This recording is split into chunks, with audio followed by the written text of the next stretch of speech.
બધા જ રિવાઇવલ ગ્રુપના સભ્યોને કહીશ કે તેઓ આગળ આવી જશે. બધા જ રિવાઇવલ ગ્રુપના સભ્યો હોય એ લોકો આગળ આવી જશે. ઈશ્વરની કૃપાથી આ કામ થયું છે. હું આજે બપોરે જ્યારે પાસ્ટર્સની મીટિંગ હતો ત્યારે લગભગ 2 દિવસથી હું ઈશ્વરને પ્રશ્ન કરતો હતો કે ખરેખર પ્રભુ આ તારા તરફથી કામ થયું છે. આગલા 2 કન્વેન્શનની અંદર પણ મારે આ જ પ્રશ્ન હતો અને જ્યારે એનો જવાબ મને આપે છે ત્યારે હું આનંદિત થઈ જાઉં છું. કારણ કે અત્યાર સુધી બહુ જ પ્રોગ્રામ કર્યા અને એટલા બધા પ્રોગ્રામ કર્યા જે મારી પોતાની બુદ્ધિથી કર્યા હતા, કે જે મારા પોતાના બળથી કર્યા હતા અને મારી પોતાની સમજશક્તિથી કરેલા હતા. પણ આ 3 વર્ષથી, છેલ્લા 3 વર્ષથી હું મારી પોતાના બળે, મારા પોતાના જોરે કે મારી પોતાની રીતે કોઈ કામ કરવા માંગતો નથી. જે કામ ઈશ્વર સોંપે છે અને ઈશ્વર તરફથી હોય છે એ જ કામ કરવા માટે મેં નક્કી કર્યું છે. જ્યારે ગયા વર્ષે એપ્રિલની અંદર 25, 26, 27 તારીખે મમ્માની મીટિંગ કરી ત્યારથી એવો વિચાર હતો કે ફરી પાછું એપ્રિલમાં 25, 26 અને 27 કે કોઈ પણ એપ્રિલ મહિનાની અંદર, ઉનાળાની અંદર એમની મીટિંગ કરીશું. મીટિંગ પછી મેં રોજ એમ વિચાર્યું કે હું તૈયારી કરી લઉં અને મીટિંગને માટે ડેટ્સ માગું. વાલાઓ, આખું વર્ષ નીકળી ગયું, હું તૈયારી ના કરી શક્યો. ઈશ્વર મારી સાથે વાત કરવા માંગતા હતા. મને એમ હતું કે હું બધું જ તૈયાર કરી દઉં પહેલા, પછી હું ડેટ્સ માંગું. એપ્રિલ, મે, જૂન નીકળી ગયો. જુલાઈની અંદર એકદમ જ જ્યારે ક્વેશ્ચન મારો હતો કે હું તૈયારી કરી દઉં અને પ્રભુને મેં કીધું, પ્રભુ કેમ આ વસ્તુ બનતું નથી કે જે તારી યોજનાનું છે અને તારી સુવાર્તાને માટે આ કામ મારે કરવાનું છે અને કેમ થતું નથી? પ્રભુએ તરત જવાબ આપી દીધો કે તૈયારી કરનાર તું કોણ? તૈયારી કરનાર તું કોણ? મેં એ જ સમયે પ્રભુની પાસે માફી માંગી કે ચોક્કસ પ્રભુ, અમારી ભૂલ છે કે હું તૈયારી કરીને કરવા માંગુ છું, પણ કામ તારું છે, તૈયારી કરનાર તું છું. એ જ સમયે મેં નિર્ણય લઈ લીધો અને તરત 10 મિનિટની અંદર મેં મમ્માની ટીમને ફોન કર્યો કે 5 તારીખથી 15 તારીખની અંદર તમે મને ડેટ્સ આપો. આપણે ફરી પેટલાદની અંદર કન્વેન્શન કરવાનું છે. અને એટલા જ માટે કદાચ અત્યાર સુધીના બધા જ ફંક્શનોની અંદર મને કોઈ જ તકલીફ નથી પડી. પણ આ કન્વેન્શન એ મારા માટે બહુ જ મોટું યુદ્ધ હતું. ઘણી વખત મારા બધા જ પાસ્ટરોને એમ કીધું છે મેં કે જે રીતે તમે કોઈ પ્રોગ્રામ કરવાની અંદર તમે જે રીતે વિચારી છો, કદાચ એવી જ મારી પરિસ્થિતિ છે. પણ કામ દેવનું હતું ને દેવ કરનાર હતો, હું નહીં. આજની તારીખે બી મારી તૈયારી 0 જ છે. પણ તે છતાં આજે 3જો દિવસ ઈશ્વરે એના મહિમાને માટે અદ્ભુત કામ કર્યું છે. એટલે બપોરની અંદર ગયા વર્ષે પણ મેં પ્રભુને એ જગ્યા પર હું ઘૂંટણે પડેલો અને પ્રભુને મેં એમ કીધું હતું કે પ્રભુ, જો આ ખરેખર આયોજન તારા તરફથી હોય તો મારા જીવનમાં કોઈક એક ફળ તું આપ, કે જેના કારણે હું જાણી શકું કે આ કામ તારા તરફથી છે. ઘૂંટણે પડેલો હતો. હું પોતે એવું વિચારતો હતો કે એક ફળ એટલે કોઈ પણ વરદાન પ્રભુ તરફથી મળે, એ પ્રીચિંગનું હોય અન્ય ભાષાનું હોય કે કોઈ પણ પ્રભુ જે આપવા માગે છે મને એ હોય. હું ત્યાં ઘૂંટણે પડ્યો હતો અને હું પ્રાર્થના કરતો હતો. એ સમયે હજારો સાક્ષીઓ, લગભગ 50થી વધારે લોકો એ સ્ટેજ પર ચડી ગયા અને પોતાના જીવનની એ લોકો સાક્ષીઓ આપવા માંડ્યા. મને મારા પ્રાર્થનાનો જવાબ ત્યાં પ્રભુએ આપી દીધો કે આ કામ મારાથી થયેલું છે, કારણ કે આ લોકોના જીવનમાં કામ થયું છે. હું રડ્યો તે વખતે ત્યાં આગળ, અને ત્યારે મેં પ્રભુને એમ કીધું કે પ્રભુ, તે મારા જીવનમાં સર્વ આશીર્વાદો આપ્યા છે, સંપૂર્ણ ભરપૂરીપણું આપ્યું છે. હું નાનપણથી જ ખ્રિસ્તી કુટુંબમાં જન્મ્યો છું. નાનપણથી જ મારા મમ્મીએ મને ઈશ્વરનું શિક્ષણ આપ્યું છે અને ફરજિયાત હતું એ મારા માટે. ચર્ચની નજીક રહેતો હતો, પાસ્ટરોની સંગતમાં રહેતો હતો. મારા ટ્યુશન પણ અહીંયા બેઠેલા એ જ પાસ્ટર સાહેબ કરતા હતા. આજે હું એમને યાદ કરું છું. ઈશ્વરે ક્યારેય અત્યાર સુધી મારા જીવનમાં કોઈ વ્યસન નથી. પ્રાર્થના કરવી, બાઇબલ વાંચવું, નિયમિત ચર્ચમાં જવું, ચર્ચની બધી જ એક્ટિવિટી કરવી, સારા કામ કરવા, આ બધું જ જીવનમાં હતું.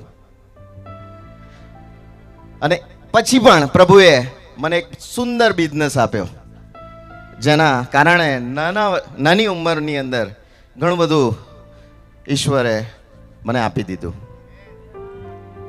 અને જ્યારે એ પીક પર હું મારા સર્વસ્વ બધી જ રીતે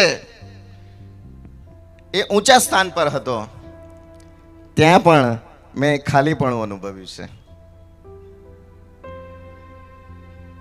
ત્યાં પણ કોઈ ચિંતા નથી, જીવનમાં કોઈ જ પ્રશ્ન નહોતા, કશી બાબતની અછત નથી. બ્રાન્ડેડ કપડાં પહેરતા હતા, બરોબર છે. ગાડી પણ હું મારી જાતે મારા જ પૈસાથી મેં પહેલી પણ ખરીદેલી ને અત્યાર સુધી પણ ખરીદેલી છે. બધું જ જીવનની અંદર હતું. દુનિયાની રીતે એક સારો ધાર્મિક વ્યક્તિ પણ હું હતો મારી જાતે. લોકો પણ મને એ રીતે જોતા હતા અને મને એમ કે તમે ઈશ્વરની બીક રાખો છો એટલે ઈશ્વરે તમને આટલું બધું આપ્યું છે. પણ તે છતાં વાલાઓ, મને કંઈક એવું લાગતું હતું કે ના, હજુ મારે કન્ફર્મેશન જોઈશે, કરવું પડશે ક્યાંક. કારણ કે જીવનની અંદર એ ખાલીપણીનો અહેસાસ હતો. પ્રભુ ઈસુએ કીધું કે હું તમને સાચી શાંતિ આપીને જઈશ, જેમ જગત આપે છે એમ નહીં. આ અનુભવમાં જવાનું હતું કે જગતની અંદરથી જે શાંતિ મળી રહી છે કે છે સાચી શાંતિ નથી. અને પ્રભુ એ બધા જ અનુભવમાં મને લઈ જવા માટે માંગતા હતા. મેં એ પાછલા કન્વેન્શનની અંદર એ ઘૂંટણે પડીને પ્રાર્થના સહિત ત્યાં પ્રભુને એમ કીધું કે પ્રભુ, મારા જીવનમાં જે કંઈ આશીર્વાદો છે, જો એ આશીર્વાદો તારા તરફથી જ નથી તો મારે કોઈ જ બાબતની જરૂર નથી. એ બધું જ તું મારાથી દૂર કરી દે. મારે હવે ફક્ત તું જ જોઈએ છે, બીજી કોઈ જ બાબતની મારે જરૂર નથી. કારણ કે એના ચરણોની અંદર જે શાંતિ હતી, જે આનંદ હતો, એ દુનિયાના મારી પાસે જેટલા પણ વાના હતા એ કોઈ વાના મને આપી શકનારા નહોતા અને નહોતા આપ્યા. Praise the lord, hallelujah. આ અનુભવની વાત કરું છું. કારણ કે આપણે કેવું ખ્રિસ્તી જીવન જીવી રહ્યા છે, કેવું વિશ્વાસી જીવન જીવી રહ્યા છે, એ તપાસવાની આજે પુષ્કળ જરૂર છે. મને પણ એવું લાગતું હતું કે હું ધાર્મિક જ છું. પણ વાલાઓ, શૈતાન તમને એક જગ્યા પર અટકાવી દે છે. તમે એ નેક્સ્ટ લેવલની અંદર ના જાઓ અને તમે તમારી પોતાની જાતને એ ધાર્મિક સમજી લો, એમ એ તમારી પાસે કરાવે છે. નવા અનુભવમાં તમે જઈ શકતા નથી. પણ ઈશ્વર જેને પસંદ કરે છે એને ગમે તે રીતે તેડે છે.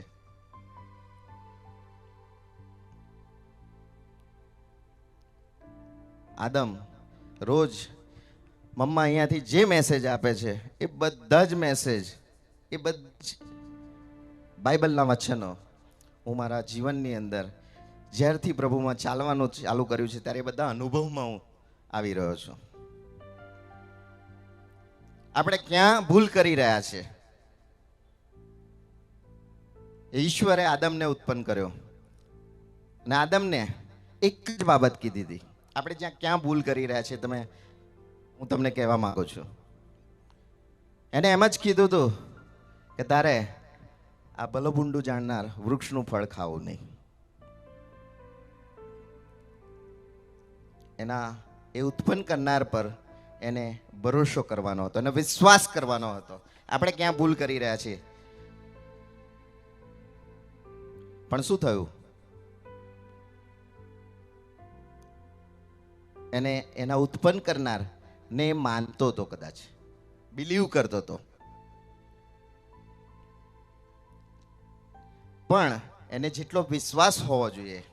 આજે દુનિયાની અંદર ઘણા બધા વડીલોને આપણે એક માન આપીએ છીએ, આપણા મધર ફાધરને આપણે માન આપીએ છીએ. કોઈક એવા કુટુંબની અંદર એવા વડીલ છે કે જેનો પડ્યો બોલ ઝીલીએ છે. એ રાત દિવસ છે અને એમ કહે છે રાત છે, તો તમે એમ કહી દો છો કે ના રાત જ છે. સાચી વાત કે નહીં સાચી વાત? જ્યારે આપણે કોઈકની પર વિશ્વાસ મૂકીએ છીએ ત્યારે એ વિશ્વાસ એવી રીતનો હોય છે, આ દુનિયાદારીની વાત છે, કે સંપૂર્ણ વિશ્વાસ. ભલે એ દિવસ હોય અને એમ કહે કે રાત છે, તો તમે એમ કહેવા માંગો છો કે રાત છે. આદમે પણ એ જ કરવાનું હતું કે એને એ વૃક્ષનું ફળ ખાવાની મના કરેલી હતી. પછી એ દુનિયાનો કોઈ પણ વ્યક્તિ, કોઈ પણ બાબત, એ ગમે તેવું કે, એણે એ વિશ્વાસ એના ઉત્પન્ન કરતા એ ઈશ્વરની પર એને વિશ્વાસ કરવાનો હતો. એ પિતાની પર એવો વિશ્વાસ કરવાનો હતો કે ભલે એ ફળ ખાવામાં મનમોહક હોય, સુંદર હોય, ગમે તેવું હોય. કદાચ હું એમ માનું છું કે જ્યારે શૈતાને પરીક્ષણ કર્યું હવાનું, ત્યારે એણે એમ પણ ટેસ્ટ કર્યો હશે કદાચ કે જો હું આ ફળ ખાઉં છું, જો હું મર્યો, અને હવાએ ખાધું હશે. પણ એણે આદમે તે સમયે ફક્ત એટલો જ નિર્ણય લેવાનો હતો કે મને મારા પિતાએ આ ફળ, કદાચ હું ના મરું, ગમે તે થવું, પણ મારે આ ફળ ખાવાનું નથી. દુનિયાની ગમે તે પરિસ્થિતિ થઈ જાય, મારે આ ફળ ખાવાનું નથી. એણે બસ આટલું જ કામ કરવાનું હતું. પણ એણે એ પોતાના ઉત્પન્ન કરનારનો વિશ્વાસ રાખ્યો નહીં અને એ ફળ ખાઈ લીધું. અને તમે ને હું બહુ સારી રીતે જાણીએ છીએ કે ત્યાં આપણા સમગ્ર મનુષ્ય જીવનની અંદર એ પતન થયું. હવે હું બહુ શોર્ટમાં કહીશ, કારણ કે સમય બહુ ઓછો છે. નવા કરારની અંદર પણ પ્રભુએ આપણને એક જ બાબત કીધી છે, અને જે આ આખા ફેસ્ટિવલ છે એનું એ ટાઇટલ છે તમારું જીવન છે. એણે હવે એમ કીધું છે કે જે કોઈ આ રોટલી ખાય છે એ મરશે નહીં, પણ અનંત જીવનને પામશે. ચોઈસ તમારે ને મારે કરવાની છે. હવે જો તમારે ને મારે આદમના જેવી ભૂલ અત્યારે હવે નથી કરવાની. પેલું ફળ ખાઈને એણે મરણ સહન, એના જીવનમાં, મનુષ્યના જીવનમાં મરણ આવ્યું. આ નવું ફળ એવું કહે છે કે હું તમને અનંત જીવન આપીશ. હવે તમારે ચોઈસ કરવાનું છે કે તમારે મરણને ચોઈસ કરવું છે કે જીવનને ચોઈસ કરવાનું છે. ત્યાં પતન આવ્યું અને અહીંયા ઉદ્ધાર આવ્યો છે. ચોઈસ આજે એણે તમારા ને મારા હાથમાં મૂકી દીધી છે.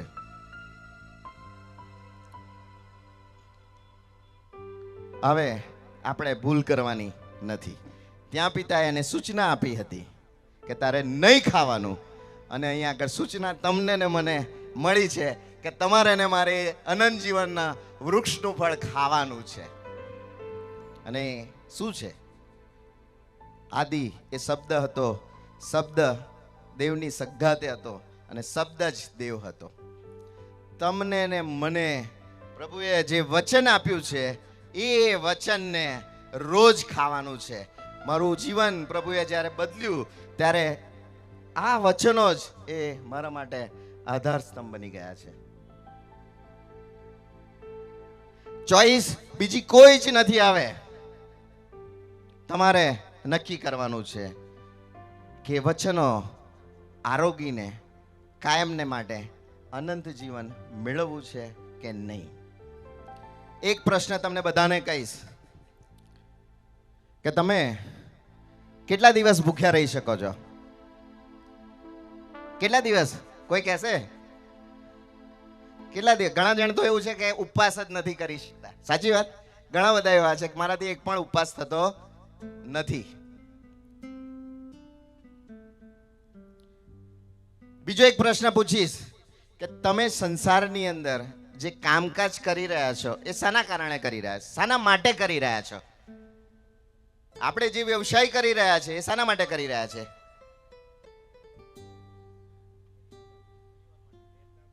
પેટના માટે. તમે ને હું જે પરિશ્રમ કરી રહ્યા છે એ જે શારીરિક ભૂખને સંતોષવા માટે જે રોટલીની જરૂર છે એ રોટલીને માટે તમે ને હું પરિશ્રમ કરી રહ્યા છે. અને સરકારના નિયમ પ્રમાણે મિનિમમ કેટલા કલાક નોકરી કરવી પડે છે? 8 કલાક. ત્યારે 8 કલાક જ્યારે નોકરી કરીએ છીએ ત્યારે એ નાશ પામનાર રોટી તમે ને હું ખાઈએ છીએ. વાલાઓ, અનંત જીવનને માટે જે રોટલી પ્રભુએ આપવાનું તમને ને મને વચન આપ્યું છે એના માટે તમે ને હું કેટલી મહેનત કરી રહ્યા છીએ? આજે આપણા દરેકને માટે આ વિચારવાનો પ્રશ્ન છે. પસંદગી જેવી રીતે આજથી હજારો વર્ષ પહેલા આદમને આપેલી, હું એવું માનું છું કે સમય જો ત્યાંનો ત્યાં સ્તંભી જ ગયો છે. જે આદમની પરિસ્થિતિ હતી આજે તમારી ને મારી પણ એ જ પરિસ્થિતિમાં તમે એને ઊભા છે. ઘણી બધી વખત એવું કહી જાય છે કે આદમે ભૂલ કરી અને અમે પસ્તાઈ રહ્યા છે. પણ વાલાઓ, આદમે ભૂલ કરી, તમે નથી પસ્તાઈ રહ્યા. તમારા માટે બીજો ચોઈસ આપી દીધી છે. હવે પસ્તાશો તે કોઈના ભૂલના કારણે નહીં, તમારી પોતાની ચોઈસના કારણે તમે પસ્તાશો. પસંદગી આજે તમારે ને મારે કરવાની છે કે તમારે ને મારે જીવનની અંદર શું મેળવવું છે? એ નાશ પામનાર રોટલી કે અનંત જીવન આપનાર એ રોટલી? ખબર નહીં.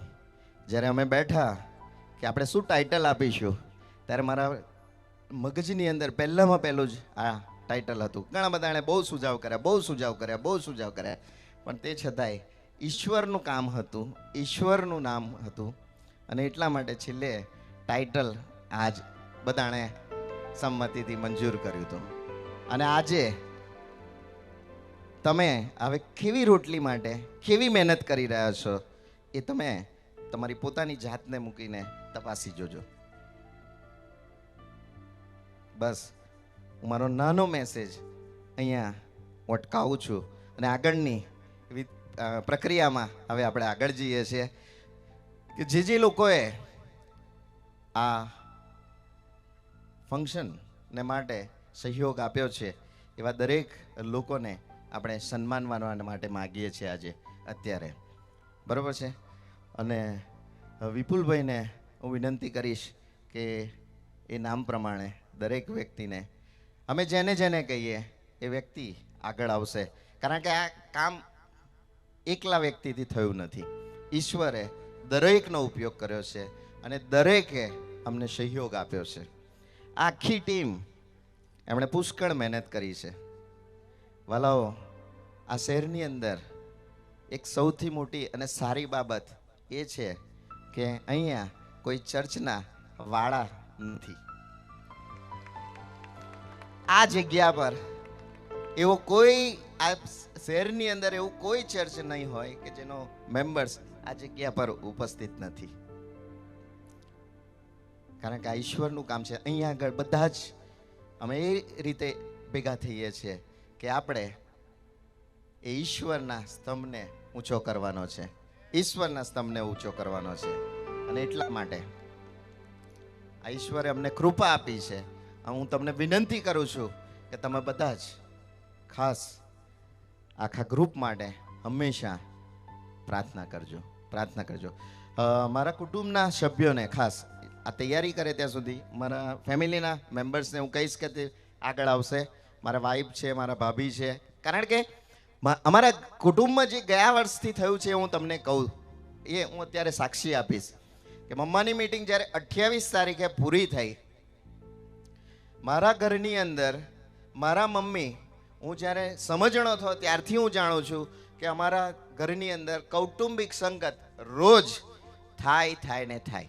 એ 10 મિનિટ 15 મિનિટની સંગત થાય ને એમાં મારા ઘરના બધા જ વ્યક્તિને ફરજિયાતપણે જોડાવાનું. મમ્મી બાઇબલ વાંચે, મમ્મી ગીત ગાય, મમ્મી પ્રાર્થના કરે અને બેઠેલા સભ્ય સાંભળીને ઊભા થઈને જતા રહે. આ વર્ષોથી ચાલે છે, કોઈ ફરક નથી પડ્યો. પણ ખબર નહીં, ઈશ્વરે આ મીટિંગો પછી, ગયા વર્ષની મીટિંગો પછી મારા ઘરની અંદર જે કામ કર્યું કે ત્યારથી લઈને આજ સુધી અમારી એ સંગત સાંજે 8:30 ચાલુ થાય છે તો 10:30 રેગ્યુલર 2 કલાકની સંગત થઈ ગઈ છે.